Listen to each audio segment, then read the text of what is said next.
Constitucional de la Argentina. Una pequeña pregunta, como para que abramos la conversación con Juan Ramos Padilla, con el juez Juan Ramos Padilla, amigo de la casa, hombre de los derechos humanos, hombre de la justicia que tenemos que restablecer, del poder judicial que tenemos que conseguir para esta querida patria. ¿Cómo se le contesta al mentiroso que miente, ¿no? A ver, este año tuvimos 3 sesiones en el Congreso. Bastante mal el legislativo. Y el Poder Judicial lo vemos prácticamente manejado por 2 o 3 jueces. El más conocido, digamos, Comodoro Pi, manejado por 2 o 3 jueces. Vemos a los jueces amenazados, a los jueces cómplices del Poder Ejecutivo, las presiones que el mismo presidente las hace públicas, ¿no? Recuerdo, por ejemplo, el caso de mi hijo, que el día siguiente, de Alejo Ramos Padilla, que el día siguiente de que se inició la causa, D'Alessio le pidió públicamente el juicio político, diciendo este Ramos Padilla le hizo varias. Le hizo varias, sí. Lo mismo ocurrió con Freiler y Ballestero. Con Freiler tuvieron que tener retenido a un senador y alterar el orden del día del Consejo de la Magistratura para conseguir la mayoría suficiente para mandarlo a un juicio político en una causa donde ya estaba sobreseído penalmente. No sé qué tiene que ver la supuesta la cuestión que plantearon sobre sus bienes con el mal desempeño, que es lo que tiene que... En realidad Freire lo echan por el buen desempeño. Y porque no les gustó algunos de los fallos, le hace su intervención en la causa de Papel Prensa, la causa de C5N, la de Sousa y López, donde también el presidente dijo, esto no era lo acordado. Uh-huh. Y ahora nos empezamos a enterar que fue él mismo el que, ya hay denuncias, el que los apretó a López y a de Sousa, y ahí van a seguir surgiendo cosas, ¿no? La verdad que el Poder Judicial hoy es una vergüenza parcial, ¿no? Porque hay algunos jueces buenos que ojalá sean los que reemplacen a estos malandras, ¿no? A propósito de eso último, Juan. Y le digo malandras, ¿no? Porque sí. A uno le da bronca. Yo entré al Poder Judicial en el año 71. Después salí de acuerdo a los vaivenes de que a uno le gustaba o no, ¿no? Después de la obediencia de vida me fui, anduve por la profesión durante 17 años, volví cuando vi a un señor bajar un cuadro. Uh-huh. Hablo de Néstor. Sí, claro. Pero me ibas a preguntar algo y te interrumpí. No, el tema de la situación de descomposición de un sector considerable, o por lo menos muy influyente, del Poder Judicial. Hay dos maneras de interpretarlo. Hay una lectura de eso en términos de el carácter cíclico y acomodaticio del Poder Judicial. Gana un partido, vamos con ese partido, gana otro partido, vamos con ese otro partido. Y hay otra, no necesariamente contradictoria, puede ser complementaria, que dice el Poder Judicial tiene un problema endémico propio en su constitución, en su instauración histórica, en su desarrollo, en la composición social de sus miembros, en la retórica que utiliza, en la complejidad que tiene el acceso a ese poder para una parte muy importante y muy necesitada del respaldo judicial, como son los sectores más vulnerables de la sociedad. ¿En cuál de esas dos miradas te sentís más interpretado? Yo diría que las dos, ¿no? El Poder Judicial es conservador y clasista. Cambia un poco en el gobierno de Perón, por el 50, cuando se pone en vigencia el fuero laboral, y cambia un poco la composición, ¿no? Entre comillas, los aristócratas, uh-huh. De ahí vienen las excelencias, las señorías, uh-huh. De los aristócratas que eran los dueños de los campos, que se aburrían, entonces iban Y protegían los campos. Claro, además protegían sus campos y bueno, ya en el 30 se empiezan a ver cosas muy terribles, como que la Corte convalida la Revolución del 30 con una acordada. Su procurador general es un hombre que conocemos todos, Horacio Rodríguez Larreta, debe ser el abuelo o el bisabuelo de este. Dice que los mismos apellidos aparecían constantemente en la Corte. Perón crea la justicia laboral y aparecen, para lo que dicen algunos jueces, estas personas raras, ¿no? Personas raras que no habían nacido en San Isidro, en Adrogué, en Olivos, y que cambian un poco el perfil, aunque permanecen un poco en ese fuero, ¿no? Porque era un fuero que nadie quería ir, porque eso de andar protegiendo los derechos de los cabecitas, como dicen. Que ahí no circula además mucho dinero, los clientes no tienen tanto dinero. Claro, y encima hay que estar dándole plata a los trabajadores, ¿no? Claro. Contra los compañeros nuestros. Claro, exactamente. Y después está la otra cuestión que vos señalabas, el otro cambio que hubo importante, que no quiero, yo creo que fue un poco de casualidad, pero que la verdad que hubo un cambio. En la crisis económica que viene después de Alfonsín, es decir, con Alfonsín, no con Alfonsín, después de Alfonsín, digamos, que es así, está bien heredada del genocidio, trajo aparejado que los jueces ganaran muy mal. Pero curiosamente fue el momento donde la justicia tuvo más alto perfil, ¿no? Después aquellos que se prestigiaron muchos, con el tiempo perdieron su prestigio. Por ejemplo, Gilavedra, a mí me gusta dar nombres cuando... Acá está totalmente permitido todo, eso y cualquier otra cosa que... Sí, Gilavedra era un hombre muy prestigioso, que ha cambiado sus valores, y bueno, no voy a seguir hablando. ¿Estás hablando del comienzo del gobierno de Menem? No, estoy hablando, fue muy importante en ese momento el juicio a la Junta. En Alfonsín. Ahí estaba muy prestigiado el Poder Judicial. Porque, pese a que eran muy pocos los jueces que se metían en el tema, porque había mucha cobardía. En general hay mucha cobardía. Eso tiene que ver con el perfil del juez, ¿no? A veces no se mira tanto el coraje cívico, las utopías que uno tiene para tener un poder judicial mejor, y esto solo se miden los papelitos académicos, ¿no? Entonces vos generás un juez que va de tribunales a la Facultad de Derecho, y nunca nunca toca el estaño o pisa el barro. Entonces desconocen la realidad los jueces y se crean una caparazón donde entran a tribunales y el vigilante les hace la venia, la gente se para cuando aparecen, les dicen excelencia, su señor, y llega un momento que a alguien le pega un grito y se asusta, porque no están acostumbrados a eso. Entonces hay dentro del Poder Judicial mucha cobardía que tiene que ver con el modelo de juez. El modelo de juez necesita de jueces que conozcan a su pueblo, que tengan coraje cívico, honestidad, por supuesto, y además que sean abogados. Es decir, somos servidores públicos. El concepto de servidor público no entró jamás en la justicia. Además hay una funcionan como reyes o emperadores o algo así, ¿no? Hay un atributo corporativo y una cierta cuestión que hace unos años en el gobierno de Cristina se puso en cuestión, y así fue tratada Cristina por poner en cuestión esto, que es que la profesión de la facultad de Derecho, las facultades de Derecho, que en general son bien derechas las de son derechas, derechas, son facultades derechistas, pero yo tengo muchos amigos, parientes, estás vos, en la UBA clásica, está vos, está tu hijo, hay muchas cosas para rescatar ahí, pero digo, la Constitución prevé que solamente puede llegar a juez una profesión entre todas las otras. Bueno, lo que planteaba Cristina era otra cosa. En el Consejo de la Magistratura, Cristina intentó meter el sentido común. Sí, no, pero yo no hablo del dispositivo legal que propuso Cristina, hablo de la discusión que se abrió, sobre todo en la cuestión de la promoción interna dentro del Poder Judicial, de la formación de los antecedentes, digamos.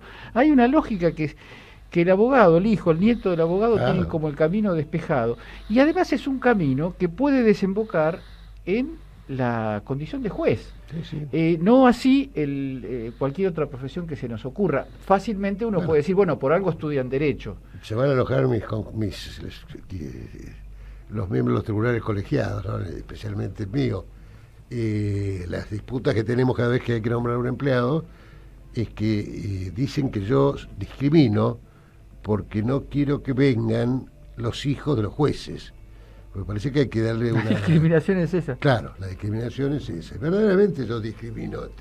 Ellos discriminan a los que no vienen. Eso se llama discriminación positiva, acción positiva. Le das lugar a los que no tienen esa... Exactamente. Pero bueno, ellos lo ven de otra manera, ¿no? Ellos lo ven que el discriminador soy yo. Y como son mayoría, o sea que...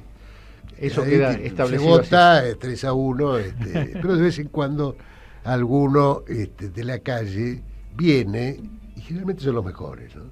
No tienen esos apellidos rimbombantes como Ramos Padilla, pero... ¿Vos estás en el fuero cuál?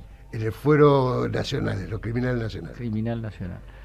Porque, a ver, la reforma judicial que se planteó en el gobierno de Cristina, ¿cuáles eran sus puntos fuertes y sus puntos débiles? Es un caso muy curioso, es un caso donde la sociedad la convencieron de no querer votar, ¿no? Ahí se planteaba que se votara por partido, porque ese es otro problema que tienen los jueces, la hipocresía, vamos a la hipocresía, que por partido o por separado, que los consejeros de la magistratura, sin necesidad de ser abogados, fueran votados por la gente. Esto implicaba llevar el sentido común, donde no existe el sentido común.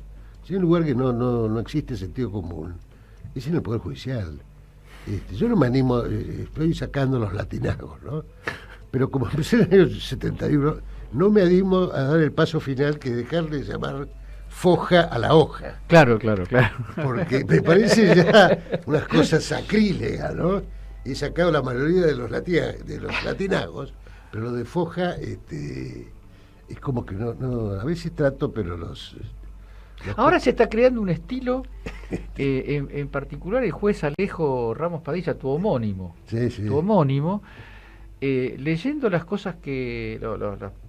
declaraciones, los fallos, las cosas que va aportando a la causa, especialmente a esta causa de la asociación ilícita, noto que yo entiendo perfectamente. Y yo tengo lecturas complejas, no es que soy un tipo de poca lectura. Bueno, a mí me pasa. Y sin embargo hay algunas cosas del orden judicial, de la jerga judicial, que son que tengo que revisar el diccionario para entenderla. Ahí está esa cuestión de la hipocresía de los jueces, ¿no? Que a mí me pasa con algún colega, los tribunales colegiados se ven más. ¿Por qué estás votando? Yo generalmente quedo en disidencia, ¿no? Pero de golpe te citan fallos en el bosque, en una sentencia que vos tenés que votar después. Y vas y decís, mira, me dijiste lo que dice la Corte de Alemania, el Tribunal Superior de España, la Casación, la Corte Nacional, la Corte de la Provincia de qué sé yo. ¿Dónde está tu opinión? La opinión no está. Entonces hacen votos que me hablan de la doctrina alemana y de la doctrina... primero, el precio no los entiende.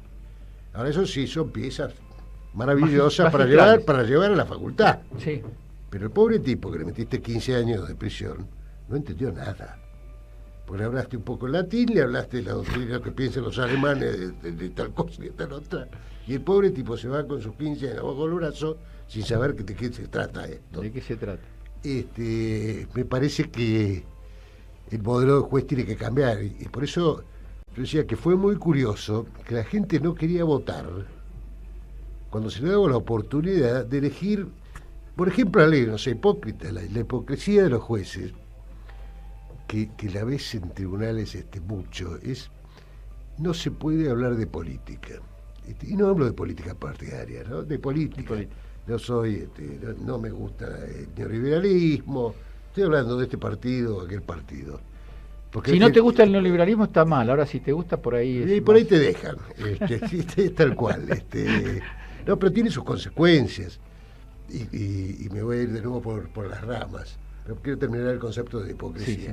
Esos mismos jueces que dicen yo no tengo nada que ver con la política, son los mismos que después andan corriendo los senadores por los pasillos para que le den acuerdo. Pero y que saben hacerlo y que corren bien la cancha ahí, ¿no? Sí, corren muy bien en la cancha.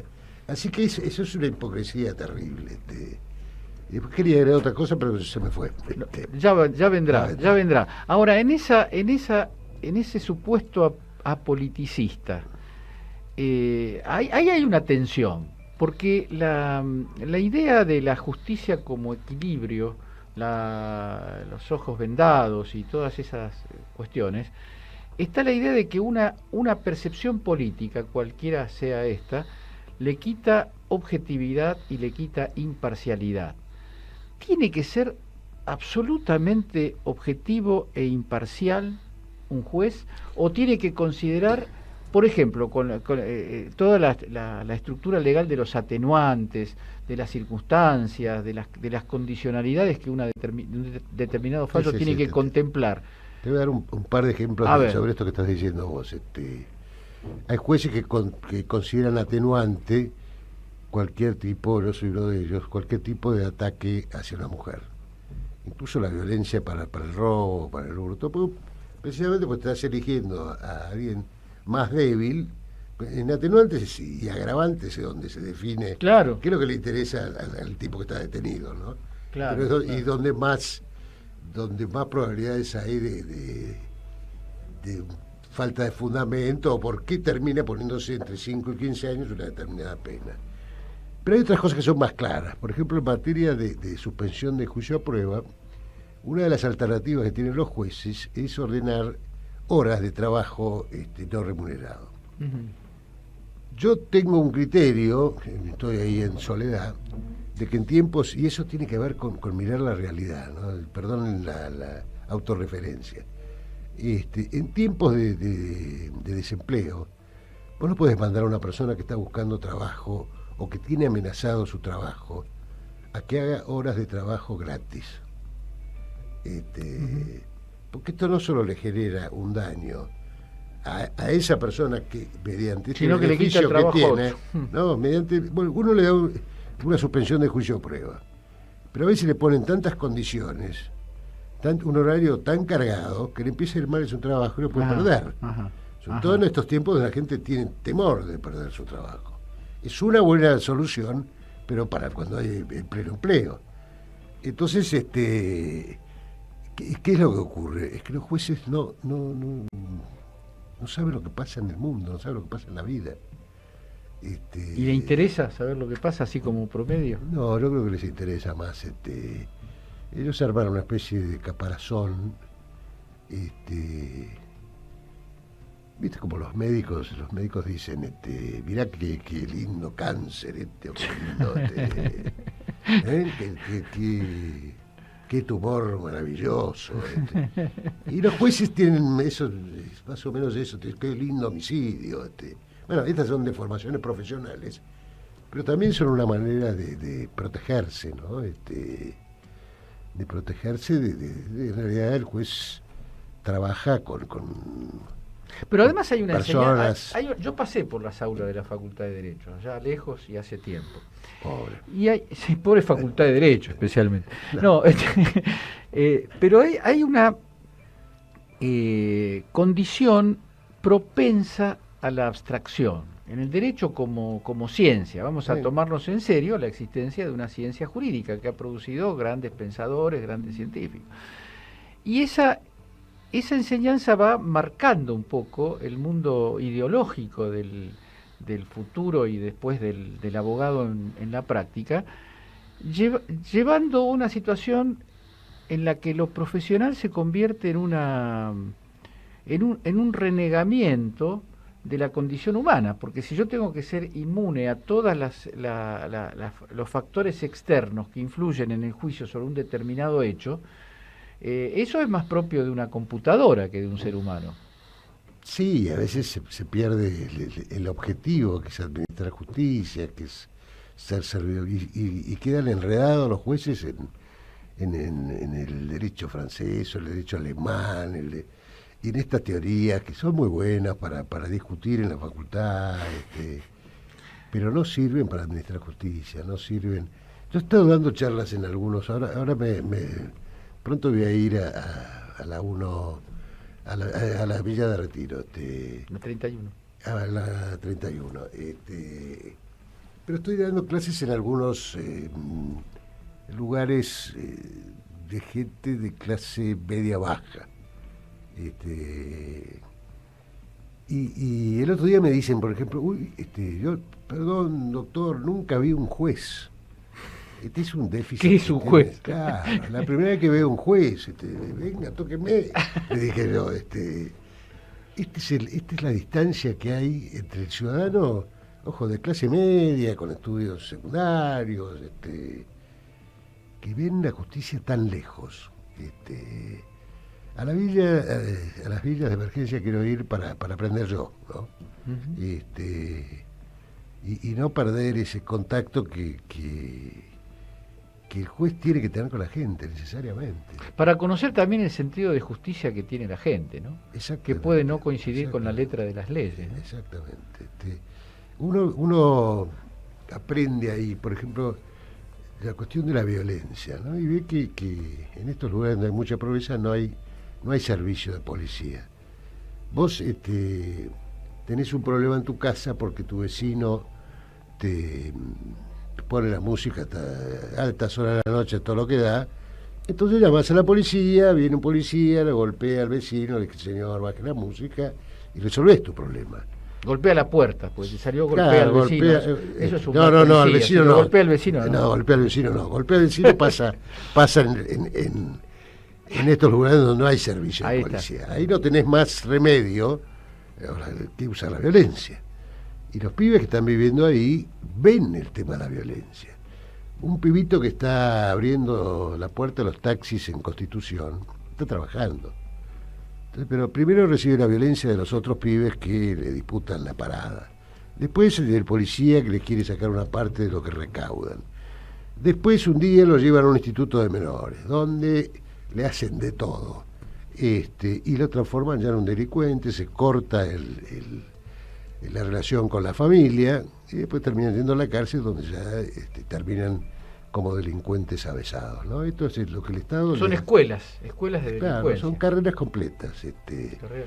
Y esto aparece como que quien vive en esos lugares ni siquiera tiene el servicio de policía. Entonces el único idioma que se habla en el hábitat de ellos es el idioma de la violencia. ¿Y qué violencia? Además son los únicos que son perseguidos por el sistema penal, ¿no?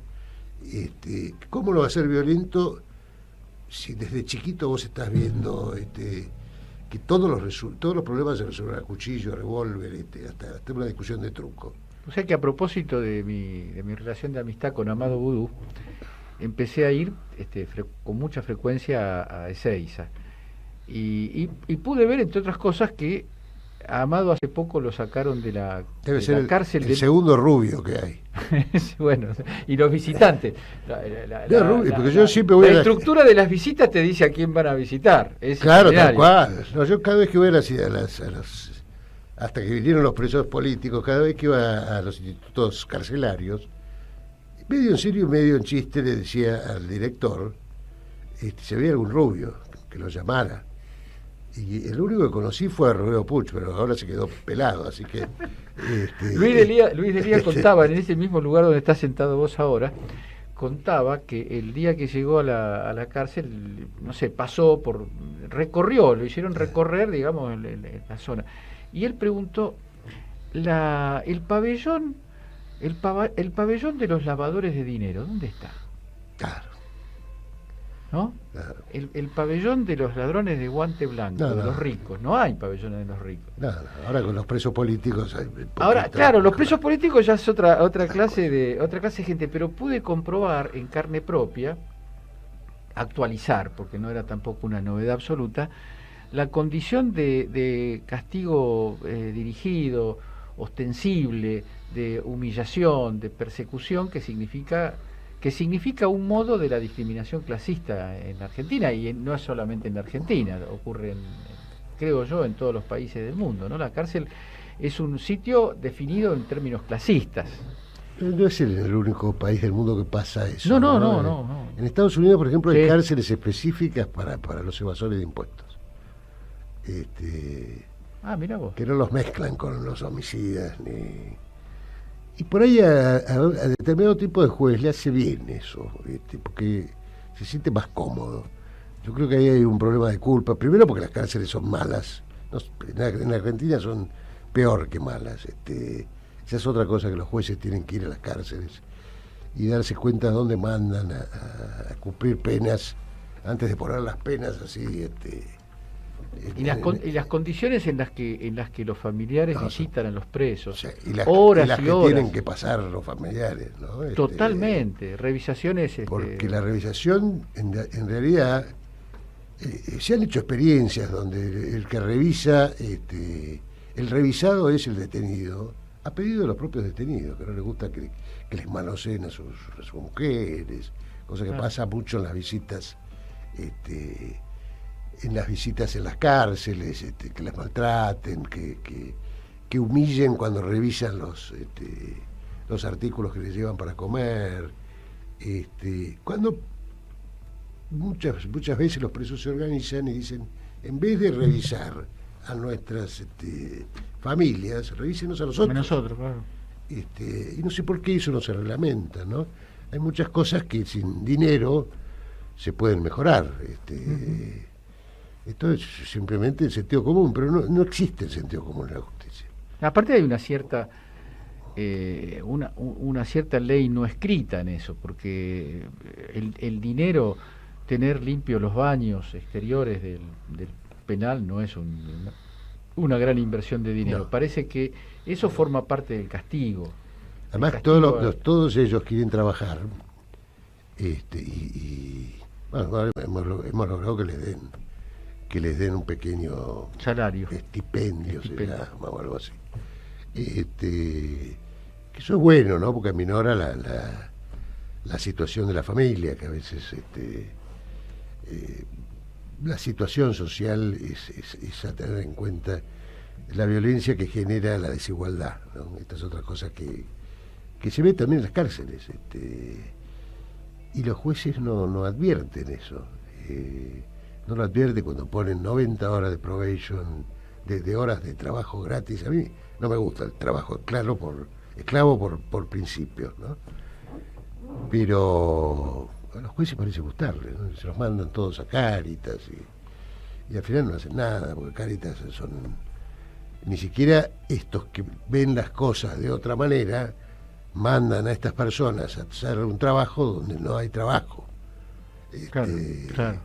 Entonces ni siquiera estos que quieren tener esta suerte de trabajo no remunerado buscan lugares para, qué sé yo, el otro día, te doy algunos ejemplos, ¿no? El otro día vi una chica que solo estudiaba a la mañana y le digo, ¿a la tarde qué haces?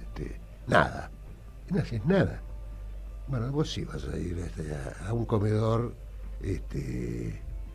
porque me parecía un riesgo para ella que no tuviera nada que hacer a la tarde. Es donde caen en vendo un puchito. Bueno, esto de sacar los niveles de violencia no sale mucho dinero. Hay que poner una comisaría, un servicio, pero no una comisaría para que los persiga, sino para que les dé servicio de policía. Vos sabés que una vez estuvimos participando con don León Arlanián en una iniciativa como una experiencia piloto en la que se proponía mostrar que la existencia de organización social, la existencia de movilización, sobre todo juvenil, podía ser una vía, hablando de barrios populares, de barrios de muy escasos ingresos. Después eso se cortó porque Arlanián voló de esa tarea. Yo no quería suscitar la experiencia en sí misma, sino la idea de que la verdadera lucha por la seguridad ciudadana, como se la llama ahora, es también la creación de condiciones de igualdad, pero también de sociabilidad. La idea de tener algo que hacer y con quién hacerlo, ¿no? De jugar al ajedrez, al fútbol. Pero ¿no? este no es un tema solo de los abogados, esta es otra cosa de la cual se apropian los abogados, de la seguridad. La seguridad, el ministro, el que sea ministro de Seguridad, acá y especialmente en la provincia de Buenos Aires, tienen que convocar a los movimientos sociales, Claro, claro. a los gremios, A los clubes. a los curas por el negocio por los pobres, a los clubes. No es un tema de los abogados y mucho menos de la policía. Por ejemplo, está comprobado que la mujer policía genera mucha menos violencia en la calle que el hombre. Es interesante eso, ¿eh? Y deberíamos tener más policías en la calle, porque la mujer sabe manejar mucho mejor la violencia. Pero existe un machismo tan grande. Sí, porque la figura del hombre está asociada al ejercicio de la violencia, a la Exactamente. superioridad en un Exactamente. eventual combate, digamos, ¿no? Entonces hay un problema de familia y va el policía y genera más violencia simplemente por una reyerta familiar. En cambio la mujer va y termina con la violencia y hasta da consejos. Claro, claro. No sacan las armas inmediatamente como vemos ahora a partir de las enseñanzas de Bullrich, ¿no? Es extraordinario lo que está ocurriendo, extraordinario en el peor de los sentidos de la palabra, ¿no? El uso del disparo por la espalda. Hace pocos días hubo un caso tremendo, ¿no? Bueno, es el mensaje Chocobar, ¿no? El mensaje Chocobar Macri, digamos. Sí, sí, muy de moda en la justicia ahora. Estamos mandando un mensaje que ahora hay muchos tribunales que no aplican la doctrina Chocobar, entonces ponen a la policía en riesgo. Claro, Es claro. malo claro. para la propia policía. Claro. Finalmente los que van a pagar eso es un papelito de Bullrich que no supera el principio de legalidad que exige el Código Penal. No hay ningún tribunal que esté en condiciones de absolver ¿quién eso. es Bullrich para sacar una resolución que modifique el Código Penal? Claro. Nadie. Esto lo único que genera es confusión en la El Código policía, Penal y la Constitución, finalmente, ¿no? La vida. que genera una confusión en la policía que nos hace a veces terminar presos. Sí, la falta de educación, hay que terminar con los guetos policiales. Las universidades tienen que ir a las universidades comunes, la policía tiene que... Y al contrario, entonces le crean la universidad, la Facultad de Derecho de la Policía. No, que vayan a la Facultad de Derecho a la Nacional, Claro, donde claro. van todos para que ellos también Conozcan a otra porque gente. si no viven en un barrio policial, van a la Facultad de Derecho de Policía, que yo no sé qué enseñan ahí. ¿Cuál es ¿no? la especificidad? Ollarvide era profesor de esa facultad. Y todos los jueces que yo conozco, bastante malandrines, son profesores de eso que le llaman facultad. Pero es necesario mezclarlos con la gente, tanto a los jueces, que deberían pasar por un juzgado adentro de una villa un tiempito, cada tanto, para darse cuenta de lo que pasa en la sociedad. Sí, y las propias facultades de Derecho, ¿no? Esa experiencia de salir a la sociedad, ¿no? Tomá un chico de un instituto de menores, ponerle un estudiante de Derecho al lado, un asistente social, un estudiante avanzado de medicina, un estudiante avanzado, que se pasa a poner contento todo el mundo. Al pibe porque va a tener la posibilidad de revincularse con su familia, alguien que se ocupe desde el punto de vista legal, desde el punto de vista médico, desde el punto de vista psicológico. Y al estudiante lo vas a tener seguramente contento porque va a obtener una práctica real de lo que está estudiando. Claro. Hay tantas cosas para hacer y no salen dinero. Agarrar a los chicos que están en los institutos de menores y que salen más o menos lo que gana un juez, que es mucho lo que gana un juez, y encima pidieron ahora que les actualicen por el dólar. No, por la inflación y qué sé yo. Los jueces ganan lo suficiente, ¿no? Porque hay que evitar que los jueces, algunos por más que ganen mucho, siguen haciendo cositas raras, pero el juez tiene que vivir bien para no ser... No, bueno, obvio. Pero un chico en instituto de menores es lo mismo que un juez para el Estado. ¿Por qué no llamar a un jubilado y darle la mitad de lo que gana el juez? Y decir, acá hay jubilados jóvenes, jubilados de 60 años, por ejemplo, 65 años, y decir, mira, acá hay un pibe de 12, 13 años, que es medio malandrín, que hay que atenderlo.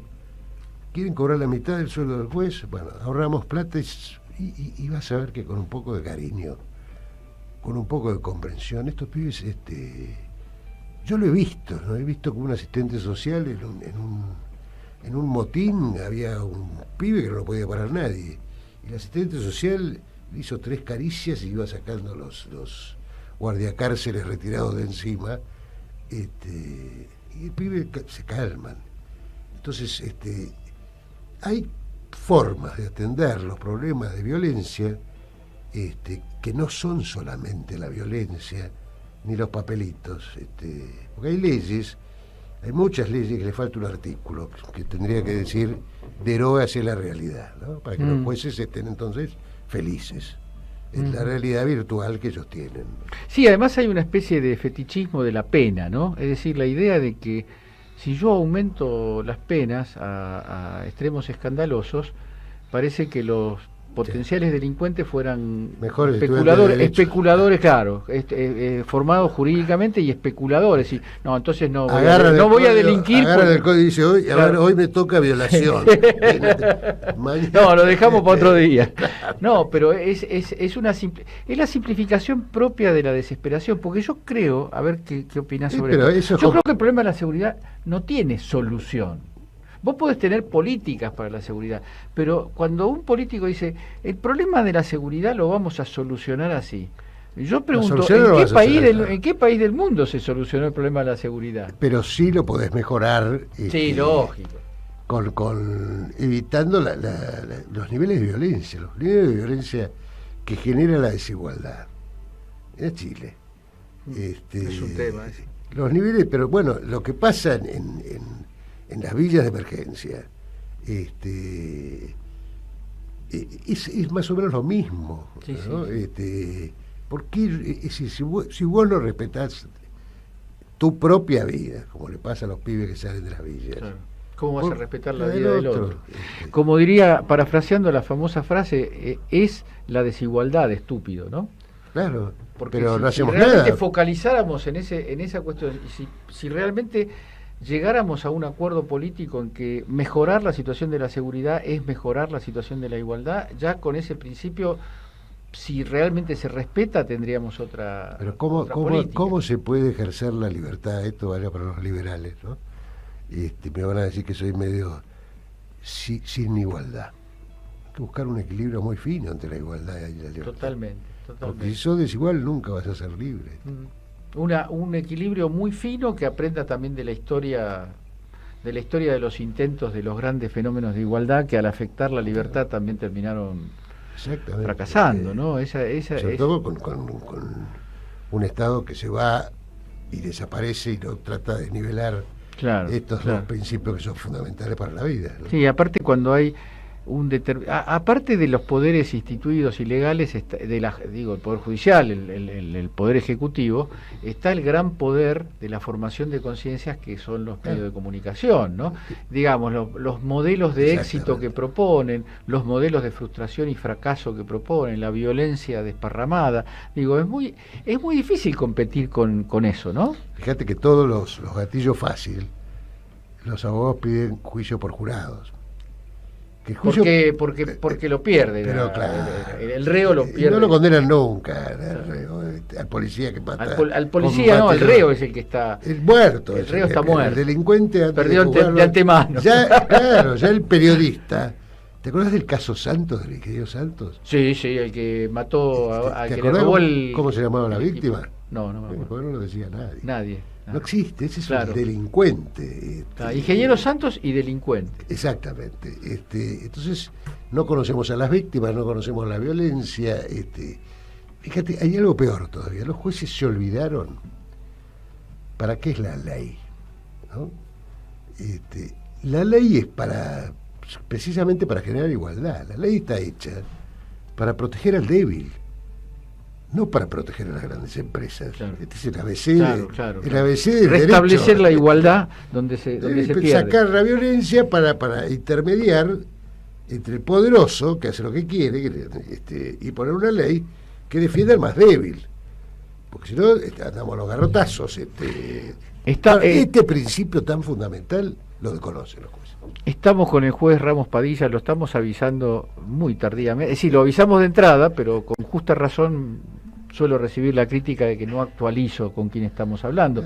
Y lo hago justamente en el momento que ya estamos al cierre, nos escuchamos. Pero fue una muy linda charla. Yo estoy encantado, y a tal punto que te conmino a que la repitamos. No vas a venir el miércoles que viene, pero lo más pronto que puedas te esperamos acá. Cuando vos me digas, porque nos salimos un poco de la charla tradicional, ¿no? Para entrar en algunas soluciones que uno las tira así, y ojalá las escuche a alguien y se den cuenta que la... ¿Tenés confianza en la etapa que se abre con la cuestión esta de la seguridad? Y otras, las que te Todavía no conozco las propuestas